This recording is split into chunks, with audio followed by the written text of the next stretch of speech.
이번 제8호 태풍 바비가 북상 중입니다. 오늘 전국이 태풍의 직접 영향권에 들 것으로 보이는데요. 특히 역대급 강풍을 동반하고 있는 데다 태풍의 위험 반원에 들어 큰 피해가 우려되고 있습니다. 현재 태풍 상황과 전망 짚어보겠습니다. 김승배 한국기상산업협회 본부장 모셨습니다. 어서 오시죠. 네, 이미 태풍 바비의 직접 영향권에 든 제주는요, 지금 하늘길과 바닷길이 모두 막힌 상태입니다. 피해 소식들도 속속 들어오고 있는 상황인데, 이 현재 태풍 바비 어디에 위치해 있습니까? 지금 제주도 서쪽을 그 중심이 지나고 있고요. 그렇게 본다면 태풍의 그 반경이 지금 제주도에 걸쳐 있거든요. 예. 제주도와 전남, 남해안까지 걸쳐 있는데요. 이 시간 현재 이제 제주도를 그 서쪽을 좀 지나서 위쪽에 있다 이렇게 보여집니다. 예, 태풍 바비가 이제 작년 9월에 있었던 닝닝 그리고 네. 8년 전 볼라벤과 네. 진로가 유사하다라는 네. 얘기들이 있는데 예상 진로대로 이렇게 올라간다라고 하면 전국이 지금 태풍 진로의 오른쪽 위험 반원에 들게 되잖아요. 네, 그런데 그렇습니다. 오른쪽이 피해가 굉장히 크다고 들었거든요. 네, 그렇습니다. 태풍이 진행하는 방향에 태풍이 이제 반시계 방향에 회전하는 그런 원형을 가진 중규모 기상 현상인데 예. 수박 자르듯이 반절 딱 나누면 동쪽은 이제 오른쪽, 왼쪽은 이제 왼쪽이 되는 건데 이 진행 방향에 저 그림으로 잘 나오는데요. 예. 그 진행 방향의 오른쪽은 진행하는 그런 어떤 힘 플러스 그 반시계 방향 회전력이 더해져서 오른쪽이 위험 반원, 왼쪽은 진행 방향에서 반시계 방향이니까 약간 좀 그 상쇄하는 힘을 네. 그래서 이제 가항 반원 그러는데 지금 태풍이 서해상으로 지나기 때문에 그 오른쪽에 들어있는 우리나라가 이제 다른 지역 다른 그 서쪽 왼쪽에 들어있는 것보다 더 위험하다 이제 이렇게 말하는 건데요. 이제 태풍의 그런 원리인데 지금 저 진로대로 한다면 예.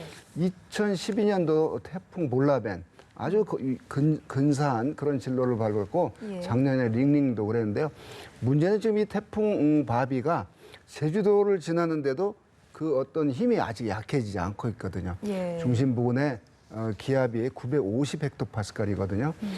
그 볼라벤 때 그때 그 가장 근접했을 때 기압을 보면 그때 역시 한 955 헥토파스칼 이 정도 됐으니까 예.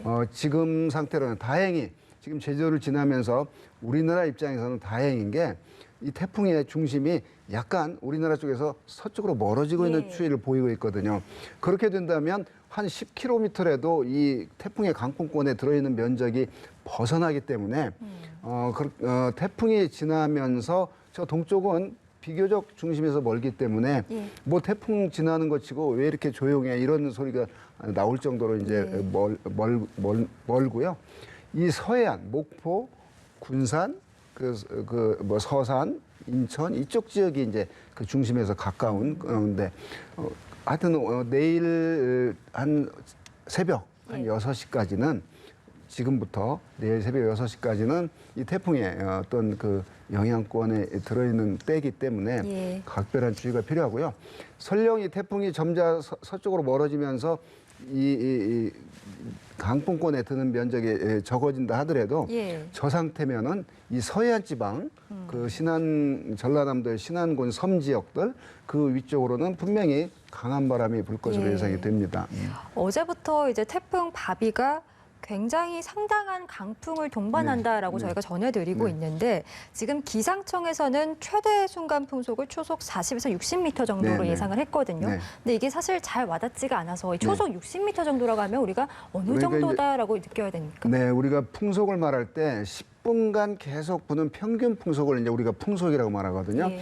그 풍속 중에서 가장 강한 걸 최대 풍속이라고 말하는데 이제 그 10분 동안에 휙 부는 순간적으로 강하게 부는 돌풍식의 그런 순간 최대 풍속이 있습니다. 네. 2003년도 태풍 매미 때 제주도에서 순간 최대 풍속이 초속 60m를 기록했거든요. 예. 그때 부산항에서 그 항구에 가면은 큰 크레인이 있는데 이게 그냥 휴지장처럼 넘어갔거든요. 예. 그 정도로 그 큰 거대한 쇳덩어리가 넘어갈 정도니까 우리가 지금 이 태풍 강풍권에서는 그 만약 달리는 자동차가 옆에서 이런 바람을 맞으면 뒤집힐 정도로 전봇대가 무너지고 뭐 기와 지붕이 뭐 날아가고 이럴 정도로 위력적인 바람이 부는 게 이 태풍인데요.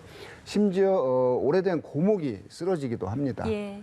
그래서 이 태풍은 강한 비를 동반하는 건 기본적으로 있기 때문에 이게 지난번 장마 기간처럼 뭐 600mm가 넘는 비가 앞으로 산왕을 뭐 내리고 이런 건 아니지만 비가 시작돼서 그칠 때까지 한 적어도 한 12시간, 10시간 정도의 이 기간 동안에 뭐 내륙에서 한 100에서 많은 곳은 한 300mm 정도 비가 오겠고요. 비는 기본적으로 태풍은 뭐 비구름을 동반하는 건 기본이고요. 이 태풍 바비는 이제 강한 바람이 더 큰 문제가 될 것 같습니다. 알겠습니다. 저희가 어제도 이제 기상 전문 기자랑 얘기를 해봤지만 말씀해주신 태풍 매미와 좀 비교를 하면서 오히려 매미보다도 더 심할 수 있다는 얘기까지 나왔었거든요.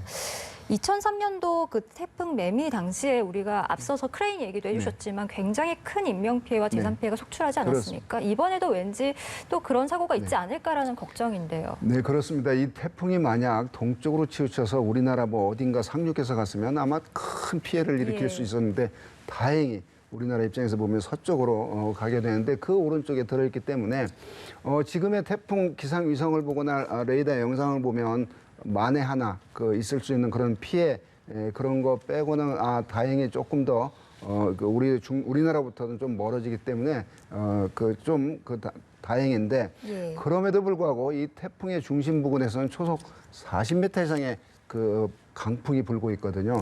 지금 예상 진로를 보면 그 진행 방향의 오른쪽에 들고 저 위성 영상을 보면 그 강풍 소용돌이 속에 우리나라 전라남도, 전라북도, 충청남도는 저 소용돌이권에 들어있게 되거든요.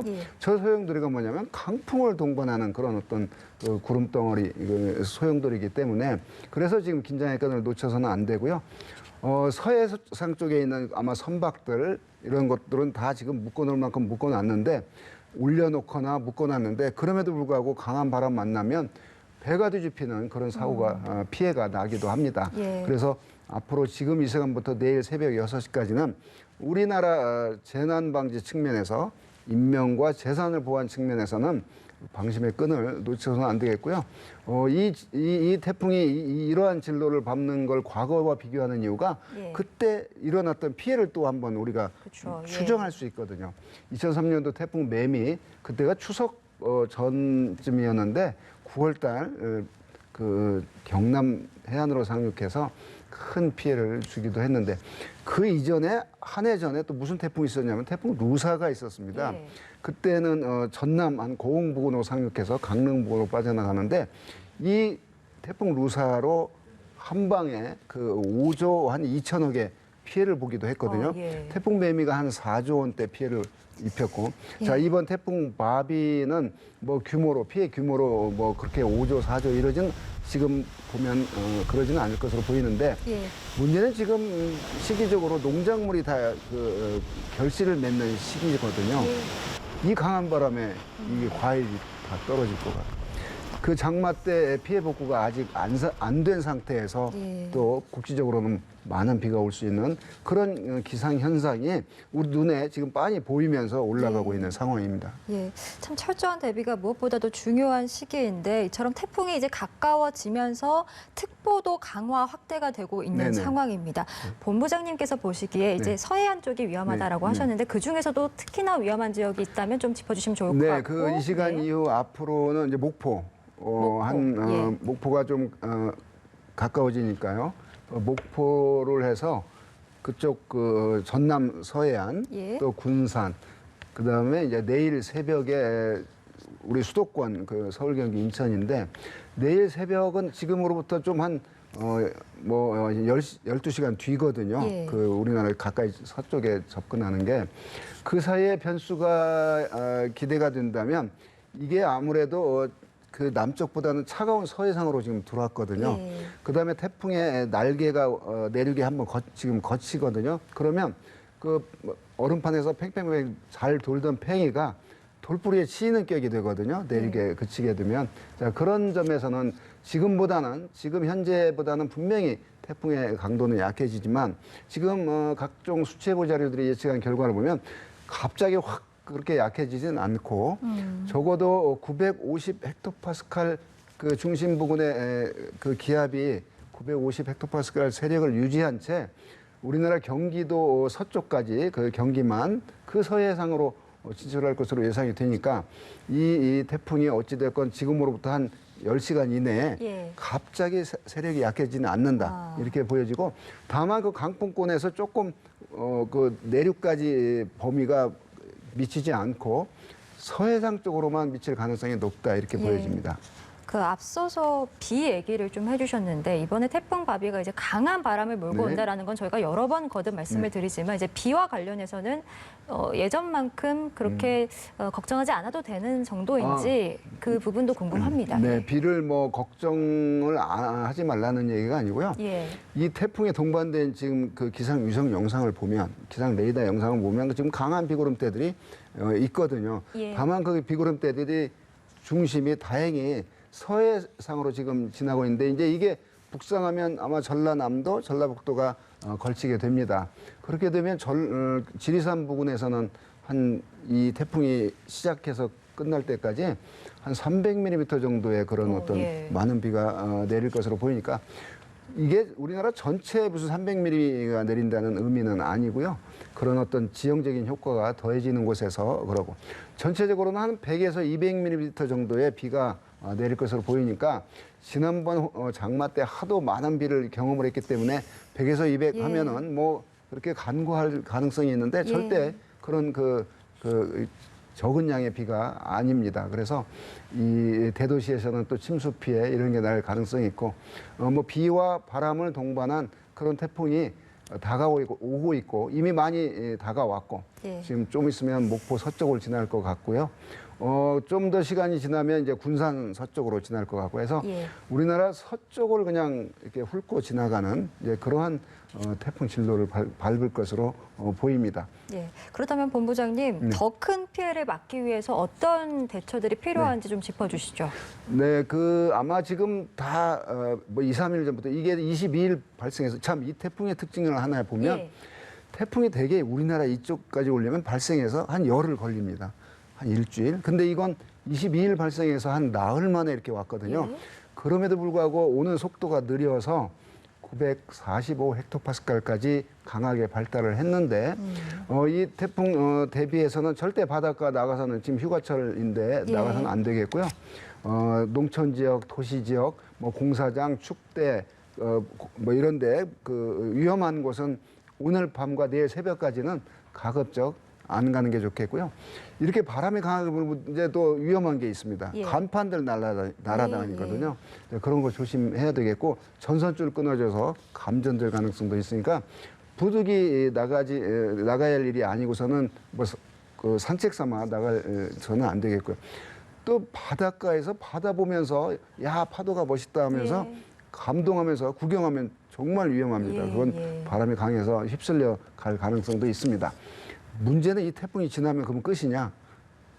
뒤에 또 태풍 발생해서 이제 예. 또 올 가능성이 있기 때문에 앞으로는 이제 그 태풍과의 계절 해서 한 적어도 9월 말까지는 항상 이 태풍이 이렇게 발생해서 우리나라 올 때까지 갑자기 오는 건 아니고 이렇게 충분히 예고된 상태에서 예, 예. 오기 때문에 뭐 앞으로는 이제 태풍에 더 예의주시해야 되겠습니다. 안 그래도 그 부분 좀 질문을 드리려고 했는데 네. 이제 기상청에서 주로 7월에서 9월에 이제 네. 태풍이 집중이 되다 보니까 아직 9월이 오지 않았기 때문에 네. 이 태풍 바비가 지나간 뒤에 또 어떤 태풍이 올지도 궁금하고 또 이처럼 초대형 뭐 강력한 태풍이 오는 거면 좀 미리 전망을 해주시면 더 좋을 것 같아서요. 네, 그러니까 정확히 몇 월 며칠 뭐 이렇게는 예, 예측이 예. 불가능하지만 지금 이제 전체적으로 태풍 발생 구역에 그런 어떤 구름의 움직임을 보면 아마 이 태풍은 그 내일 한 오전이면 저 북한 쪽으로 해서 약해지거나 멀어지거나 이제 그럴 텐데요.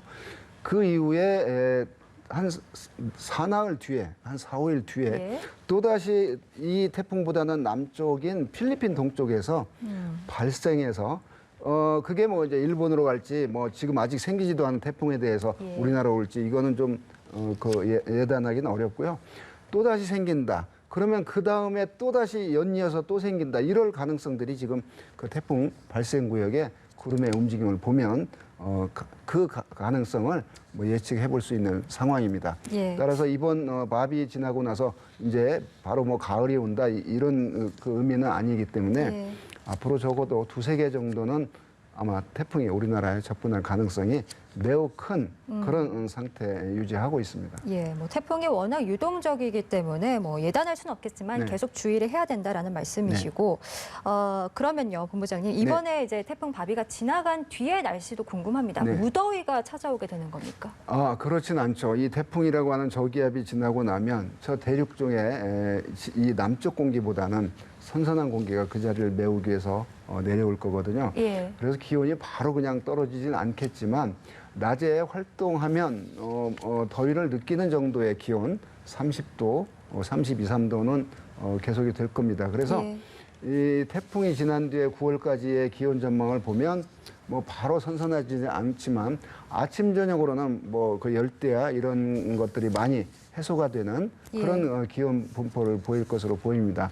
9월 중순 하순까지도 우리나라 통상적으로 낮 기온은 따끈따끈한 그런 여름이기 때문에 완전히 선선함을 기대하기는 조금 아직은 이르다고 봅니다. 예, 알겠습니다. 전국에 계신 분들, 특히 서해안 지역 분들은 좀 태풍 피해 없도록 준비 단단히 해주셔야 될 것 같습니다. 오늘 태풍 상황과 전망은 김승배 한국기상산업협회 본부장 모시고 함께 이야기 나눠봤습니다. 말씀 고맙습니다.